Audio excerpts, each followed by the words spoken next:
Buen día, somos el equipo 7 y vamos a hablar sobre análisis de malware en Windows. La mayoría de los usuarios de una computadora hemos sido víctimas de algún ataque por código malicioso en el sistema de cómputo. Las formas en que este software malicioso malware infecta un equipo son diversas, como ocurre por ejemplo al momento de abrir un correo electrónico de un remitente desconocido, al utilizar una red peer-to-peer para descargar algún software o aplicación, así como por navegar en Internet. La palabra malware viene de la combinación de las palabras malicious y software. El malware original era fuente de orgullo para su creador, ya que mostraba su nivel y destreza y conocimientos.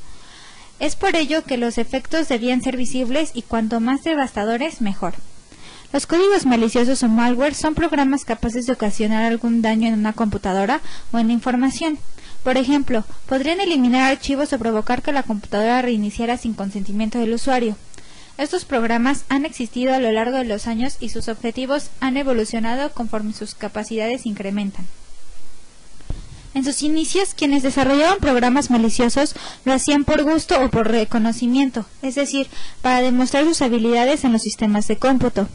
Dentro de las primeras apariciones podemos citar virus como el de Ping Pong, al que al activarse mostraba una pelota moviéndose de un lado a otro de la pantalla, o Brain, el primer virus informático que afectó a las computadoras con DOS en Microsoft y que se le adjudicó el nombre debido a que cambiaba la etiqueta de discos infectados a Brain.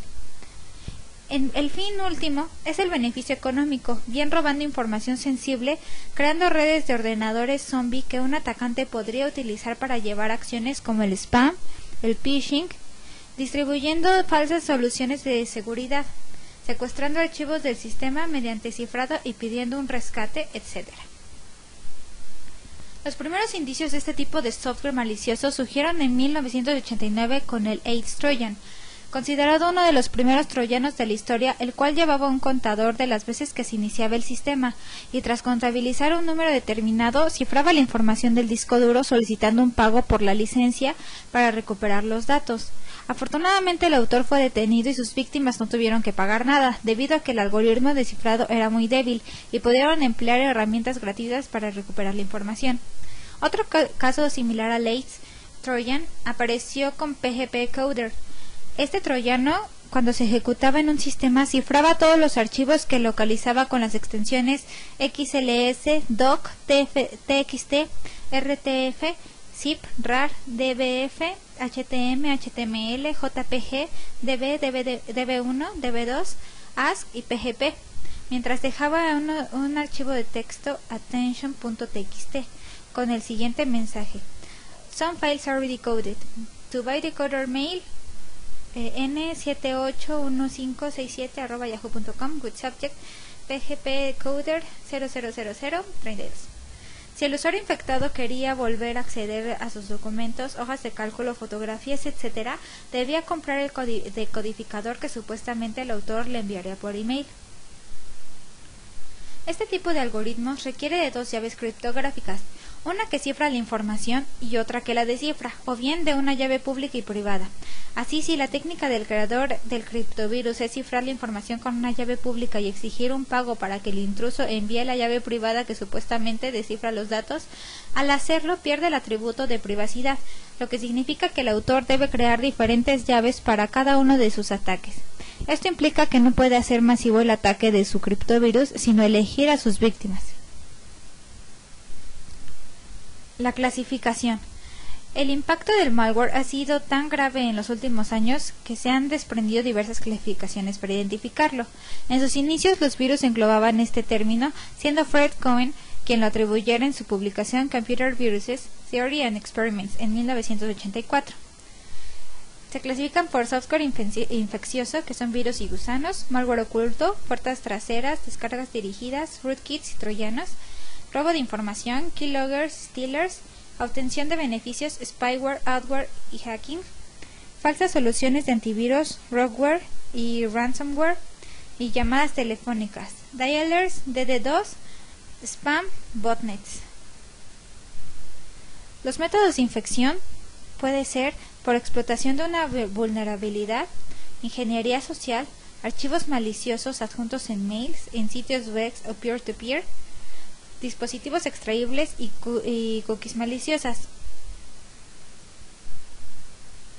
Descarga de software que incluye adware y spyware, uso de software de poca confianza, descarga de software en redes peer-to-peer y uso de activadores y generadores de seriales como los Cayenne. Visitando sitios que usan exploits para instalar malware. Por lo general esto ocurre en sitios web poco recomendables, aunque también puede ocurrir en sitios de web de confianza. No usar antivirus y clicando en banners y anuncios engañosos. Otra cuestión importante es que el creador requiere de un buen planteamiento de dónde pedirá el dinero que robará para evitar ser rastreado. Aunado a esto, deberá contar con la fortuna de que las víctimas que infectan no tengan un respaldo de su información o que la información perdida por el usuario no sea crítica, etc. Aunque tampoco debemos menospreciar la capacidad y el tiempo que tiene este tipo de personas. Cada día los intrusos perfeccionan sus técnicas de ataque a los servicios de cómputo y en ocasiones trabajan en conjunto o organizados, por lo que resulta de gran trascendencia la detección de sus acciones y seguir sus pasos para analizar sus herramientas y códigos, con la final de conocer sus tendencias, por consiguiente contrarrestar su impacto. El análisis de malware es una tecnología esencial que extrae el comportamiento en tiempo de ejecución del malware y suministra firmas para los sistemas de detección y provee evidencia de recuperación y limpieza. El punto central de la batalla en contra del malware es la forma de detectar contra la forma de ocultar un análisis de malware en tiempo de ejecución.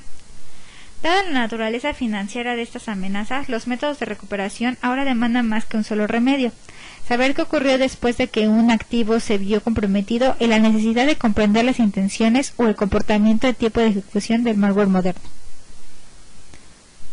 El análisis de malware se integra principalmente de dos técnicas: el comportamiento, análisis dinámico, y el código, análisis estático. En el análisis de comportamiento se observa la actividad del malware en el sistema de cómputo atacado. El proceso se realiza bajo un ambiente controlado, virtual, o bien mediante una red donde está limitada la comunicación, con el propósito de evitar la propagación e infección de otros equipos.